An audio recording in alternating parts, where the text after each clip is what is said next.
So, are you thinking about moving to East Tennessee? It's a great place. But you might want to think about just a little bit more. Is East Tennessee really the right move for you? Stay tuned. Let's talk about it.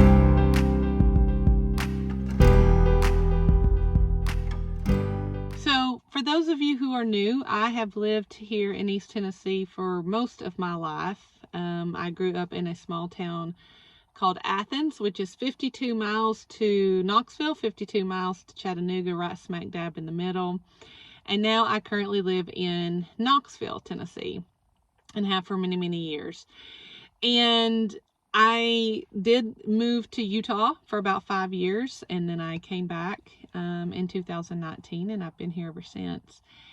And a lot of folks who, I love it when you reach out to me and you call me and you text me and you email me and you're asking different questions about East Tennessee. I love that. Please keep doing that. But what I have found is a lot of times when you call, I'll ask, have you ever been to East Tennessee? And you're like, oh no, but I've been to Nashville. Well, we're not the same over here. Nashville is a great city. It's our capital. There's a lot to do there. But that's in its whole region. East Tennessee is completely different. And so one of the first things I'm going to say is I really think you need to come visit first, because you need to kind of see that we have a lot of rolling hills here. There are very few what I would say flat yards. I mean, when I go out touring homes with people and we find a flat yard, I make such a big deal. Like, oh my goodness, can you believe the yard is flat? And my clients look at me like they're crazy. Like, well, yeah, but no, that is a big thing here. Especially if you get the front yard and the backyard that are level, you have hit the jackpot, because it doesn't happen very often. And so you need to come visit.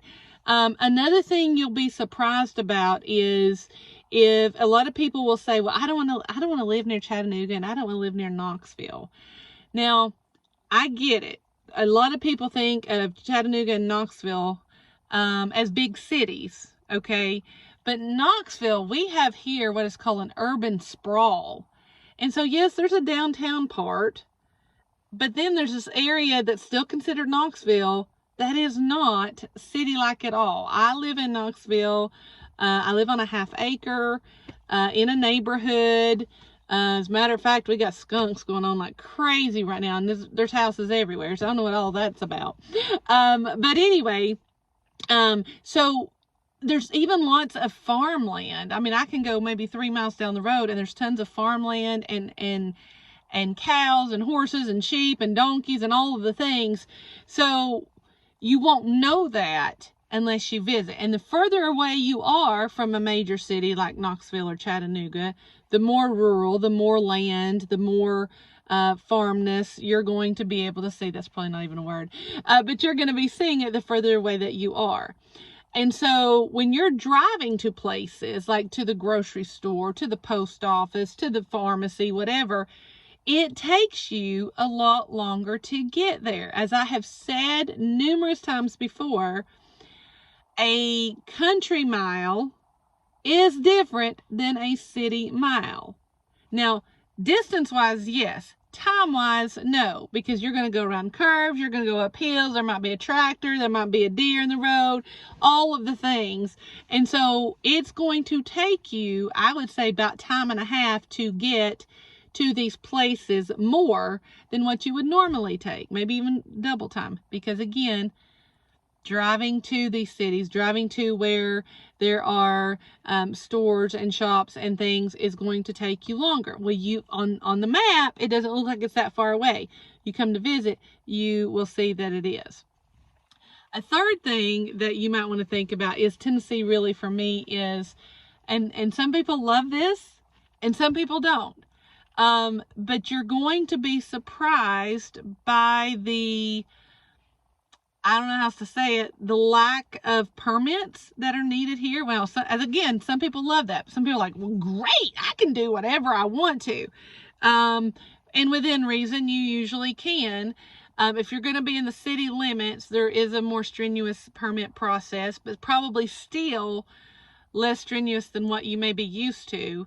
If you're out in the county, it's going to be even less strenuous than that. There are multiple properties here, and I've talked about this before as well, where when you go to view it, I'll be looking up to try to find out if it's on septic or is it on public sewer. If it's on septic, I won't be able to even find a permit for it. There was never one granted for it. Maybe the house is older and they didn't even have the permit process then, or it's simply somebody put one in and didn't get a permit.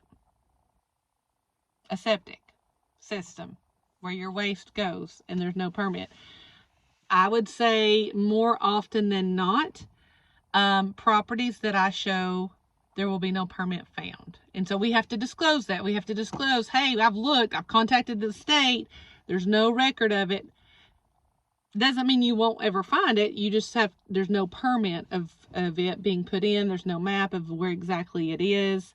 So again, if you're okay with that, we'd love to have you, but don't be surprised if you get here and you're like, oh my, I didn't quite know this.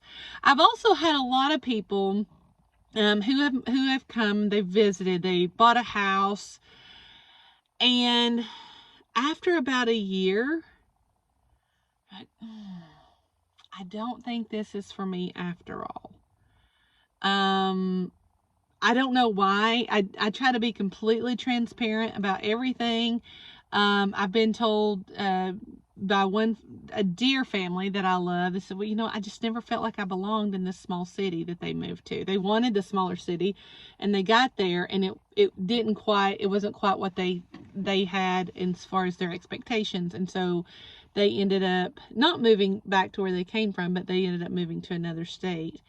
And then I had another family who came in, and they got here and they liked a lot of things about East Tennessee, but ended up missing their grandkids and said, you know what, I love Tennessee, but I miss my grandkids. So they ended up, thankfully, allowing me to sell their property after they had been here for about a year and a half, and went back. So I really want you to take some time, talk to a lot of people, talk to me, come visit, try to get on any social media groups about East Tennessee so you can get a clear picture and find out, is East Tennessee really for you? You know, as I said, I love it. It's all that I pretty much know, but it is different. I mean, if it snows on the ground, everybody on your social media is going to tell you about how much snow is falling in their backyard, and they're going to constantly ask for about the next 3 or 4 days if there's a certain road that's clear, because that's just how we do it here in the South. If they hear a loud noise, they're going to put it on social media. What do you think that loud noise was? And I don't consider it to be like nosy Nellies kind of thing. I think they're just trying to get some answers, and this is the best way that they know how to do that. So to me, I just kind of laugh it off when I'm seeing like the 17th time, is County Road 435 clear? You just have to laugh and say, well, that's just the 17th time they needed to know if County Road 435 was finally clear. But if things like that is not what you're used to, then you might want to really think about, is East Tennessee the right move for you? I hope it is. And I hope if it is that I can help you in your journey. Please call, text, email me. I love talking with you.